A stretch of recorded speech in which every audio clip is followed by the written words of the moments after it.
Se você gasta R$ 4 com café pela manhã a caminho do trabalho, R$ 30 em um almoço mais caprichado, 3 em um doce e 1,40 em assinaturas que nem usa direito todos os dias, no final do ano isso equivale a gastar quase R$ 10.000.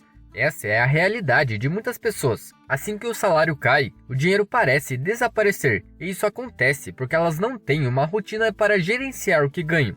Por isso, nesse vídeo, eu vou te mostrar as 5 coisas que você precisa fazer logo após receber seu pagamento. Essas práticas não só vão te ajudar a economizar mais, mas também a construir sua riqueza. E o melhor é que você não precisa trabalhar mais do que trabalha atualmente.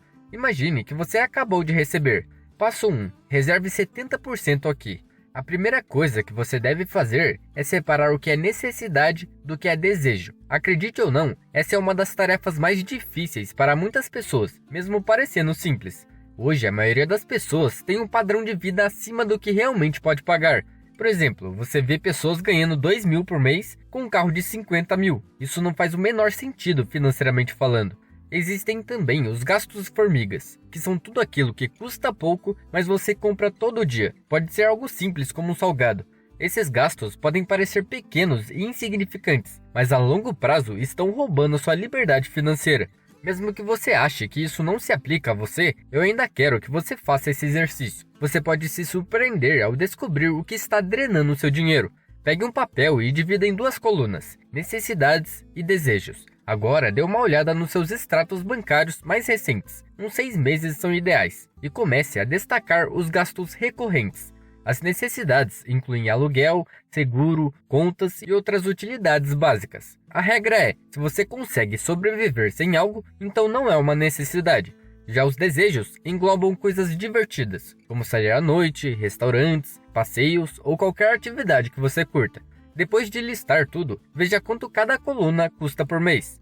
Vamos começar pelas necessidades. Por exemplo, digamos que o aluguel, contas e outras despesas básicas somem R$ 1.700 por mês. Esse é o valor mínimo necessário para você viver, o seu piso financeiro. Uma boa meta é manter esse piso financeiro abaixo de 50% da sua renda. Mas como estamos no Brasil, só de você manter abaixo de 80% da sua renda já é um bom começo. Agora, não trate esse valor como algo fixo. Sempre há formas de reduzir custos sem comprometer o básico. Por exemplo, você pode precisar de um carro, mas será que ele precisa ser tão caro? O mesmo vale para a moradia. Apartamentos nas grandes cidades podem ser muito mais caros. Já pensou que morar um pouco mais distante, mas com um custo menor, pode valer a pena? Se você não consegue reduzir suas despesas, então é hora de aumentar sua renda. Isso pode ser feito de várias formas. As mais comuns são promoções no trabalho, trabalho de meio período, estudar para entrar em um concurso público que geralmente paga mais, abrir um pequeno negócio, fazer freelancer, enfim, existem várias possibilidades. E lembre-se, seu potencial de ganhar mais é sempre maior do que o potencial de economizar. Bom, agora que você já viu suas necessidades e seu piso financeiro, está na hora de analisar os desejos. Some todos os seus gastos com desejos e veja o quanto isso representa do seu salário. O ideal é que essa coluna fique abaixo de 25% do seu pagamento, para que sobre uma boa quantia para os próximos passos que vão realmente te ajudar a progredir financeiramente. Se você está gastando mais do que 40% só com desejos, vai ter um grande problema lá na frente, porque a inflação vai subir e seu poder de compra vai cair. E para piorar, não terá nada guardado para sua aposentadoria. Passo 2. Reserve 10% aqui. O segundo destino para o seu dinheiro deve ser uma conta de economias com uma rentabilidade atrelada ao CDI. Muita gente diz para você economizar tudo que sobra, mas isso não vai realmente ajudar a construir sua riqueza. Em vez disso, eu recomendo que você direcione 10% para uma conta que ofereça bons rendimentos. O ideal é usar um banco diferente daquele onde você mantém sua conta do dia a dia. Isso evita a tentação de gastar o dinheiro. Existem algumas opções, como contas de investimentos em bancos digitais ou mesmo Tesouro Direto, que tem um rendimento superior à poupança tradicional.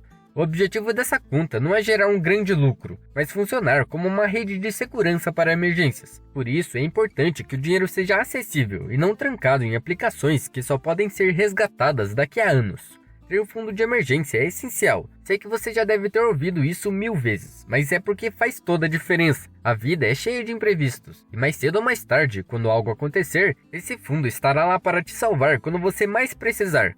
É preocupante saber que em maio de 2023, uma pesquisa apontou que 1 em cada 5 brasileiros não tem nenhum fundo de emergência. Isso significa que quando algo dá errado, e vai dar, essas pessoas acabam recorrendo a empréstimos com juros altos, o que pode destruir qualquer chance que ele teria de alcançar a liberdade financeira no futuro. Porque pense comigo, imagine que você sempre viveu de salário em salário. Assim que seu pagamento cai na sua conta, ele é utilizado para pagar as contas do mês anterior e o resto você usa a seu bel prazer. Mas em certo momento, uma emergência financeira surge, e como você não tem uma reserva de emergência, é obrigado a utilizar todo o limite do seu cartão de crédito para pagar essa emergência. Os cartões do Brasil têm um dos maiores juros rotativos do mundo, alguns passando de 300% ao ano. Vamos supor que seu salário é de R$ 2.500, já o seu cartão tinha R$ 6.000 de limite, e você utilizou tudo para arcar com a emergência. Agora, além de ter que pagar as contas do mês anterior, tem essa conta do cartão de crédito que crescerá 12% todo mês. Nesse ponto, restam 3 opções: deixar a dívida caducar, enfrentando todas as consequências disso, e são muitas, pedir um empréstimo com juros mais baixos, que é a melhor opção no momento, ou tentar pagá-la como puder. O problema é que uma dívida de 6.000 pode se transformar em algo impagável rapidamente. Por exemplo, para quitar uma dívida dessas em 6 meses, você precisaria desembolsar quase R$ 1.500 por mês. Para quitar em 12 meses, precisaria de quase R$ 1.000 por mês. Já o pagamento mínimo necessário para quitar essa dívida seria de R$ 740 por mês e levaria 32 meses para pagar. E convenhamos, se chegar nesse ponto, vale mais a pena deixar a dívida caducar. Por isso é tão importante ter uma reserva de emergência. Assim, em vez de você perder anos pagando uma dívida, você só perde alguns meses de economias. E o melhor é que você dorme em paz, sabendo que você não tem dívidas nas costas. Mas tá, agora que você já entendeu o quanto deve ser seu fundo de emergência. Bom, você lembra do seu piso financeiro, certo? Então, o ideal para quem não tem dependentes é ter pelo menos 3 meses do seu piso financeiro. Ou seja, se ele for de 2.000, então você teria que ter 6.000 guardado.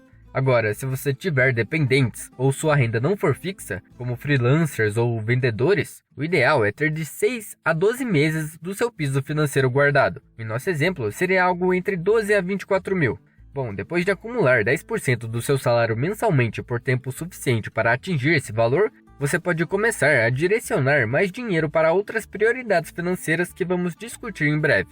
No final desta etapa, o ideal é que você ainda tenha 20% do seu salário disponível para investir ou pagar dívidas. É aí que você pode realmente começar a ver o retorno financeiro do seu esforço.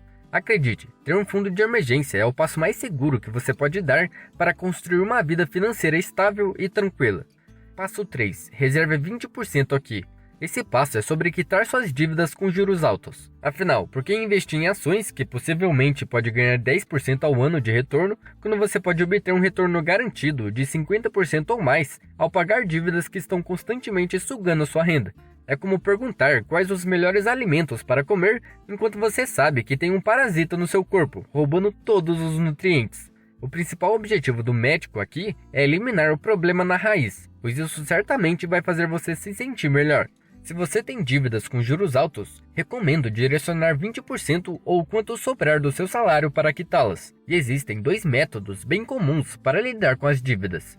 Método Avalanche. Esse é o jeito mais lógico de eliminar dívidas, pois prioriza o pagamento da dívida com maior taxa de juros primeiro. Ou seja, se você tem uma dívida no cartão de crédito de 2%, um empréstimo bancário de 5%, e outra de um financiamento de um carro de 2%, você primeiro paga a do cartão, depois a do banco e só depois a do carro. O segundo método é o método bola de neve. Esse é o método mais psicológico. Aqui você começa pagando a menor dívida primeiro, independentemente da taxa de juros. Isso cria uma sensação de progresso mais rápida. No caso do nosso exemplo, seria o contrário. Você pagaria primeiro a do carro, depois a do banco e só depois a do cartão. Embora esse método possa ser mais motivador, ele custa muito mais, talvez milhares de reais a mais. Ou seja, vai no método Avalanche. Passo 4. Aloque 20% ou mais aqui. Depois que você pagou as dívidas e criou sua reserva, aloque 20% do seu dinheiro para investimentos que proporcionem crescimento a longo prazo. Isso envolve ações de boas empresas, fundos imobiliários, fundos de índice, casas para alugar, basicamente tudo que vai te dar um retorno ao longo do tempo. Vou falar um pouco sobre os pontos positivos e negativos de cada um, e você decide qual se encaixa melhor para você. Ações. O lado bom é que você começa com pouco dinheiro. Ela tem um potencial de retorno acima de 12% ao ano e você recebe dividendos. O lado ruim é que tem uma volatilidade relativamente alta e exige estudo, paciência e tempo. Fundos imobiliários. O lado bom é que você começa com pouco dinheiro, você recebe uma renda mensal e é fácil de investir. O lado ruim é que os rendimentos dependem da qualidade do fundo e do mercado imobiliário, e ao contrário das ações, os retornos dos fundos imobiliários geralmente não passam de 10% ao ano. Fundos de índice. O lado bom é que tem uma ampla diversificação, ou seja, o menor risco. É fácil de investir e não precisa de muito conhecimento. O lado ruim é que você não tem controle, já que não é você que compra os ativos, e o retorno depende do índice. No caso do BOVA11, por exemplo, que é o índice atrelado à Bolsa de Valores brasileira, ele teve um retorno de 10% ao ano, e é isso que você teria. Imóveis para alugar. O lado bom é que a renda é relativamente estável e a valorização potencial pode chegar a 13% ao ano. O lado ruim é que obviamente tem um custo inicial muito alto, passando de R$100 mil fácil. Também tem muita burocracia e várias despesas de manutenção, fora a dor de cabeça de pegar um inquilino problemático. Bom, existem outros investimentos, mas esses são os mais conhecidos. Veja qual se encaixa melhor com seu perfil de investidor e aloque 20% do seu salário ou mais aqui. A melhor opção para quem está iniciando é um fundo de índice, como o BOVA11, por exemplo, já que o risco não é tão grande e você tem um retorno de 10% mais ou menos, o que é um bom retorno. Para fechar essa parte, existem duas regras universais sobre investir. A primeira é que quanto maior o retorno, maior será o risco, e a segunda é que o tempo é o seu maior aliado. Por exemplo, imagine que temos dois amigos, a Júlia e o Lucas. A Júlia começou a investir para sua aposentadoria aos 20 anos, enquanto o Lucas começou apenas aos 30. Ambos conseguem investir R$500 por mês em um fundo de investimento que rende em média 10% ao ano. Quando chegarem aos 60 anos, quanto você acha que será a diferença no patrimônio? Talvez você pense em 200, 500 mil. Bom, a verdade é que isso não chega nem perto. Por conta dos 10 anos extras, Júlia teria R$1.700.000 a mais que Lucas. Aos 60 anos, enquanto Lucas teria um patrimônio de 1 milhão, Júlia teria quase 2,8 milhões de reais. Isso acontece porque os juros compostos precisam de tempo para maximizar os rendimentos. Quanto mais cedo começar, mais tempo seu dinheiro terá para crescer. E ao longo dos anos, cada real investido nos primeiros anos gera ganhos sobre ganhos, fazendo uma enorme diferença no futuro. Passo 4. Aloque 5 a 10% aqui. Bom, se ainda está sobrando dinheiro após você fazer todos esses passos, a última parte do seu dinheiro deve ser destinada à aposta de maior risco, mas com potencial de alta recompensa. Esse passo não é para todo mundo, então se você está confortável com a ideia de esperar vários anos para alcançar seu primeiro grande patrimônio, tudo bem, mas se você é como eu, talvez queira acelerar um pouco o processo.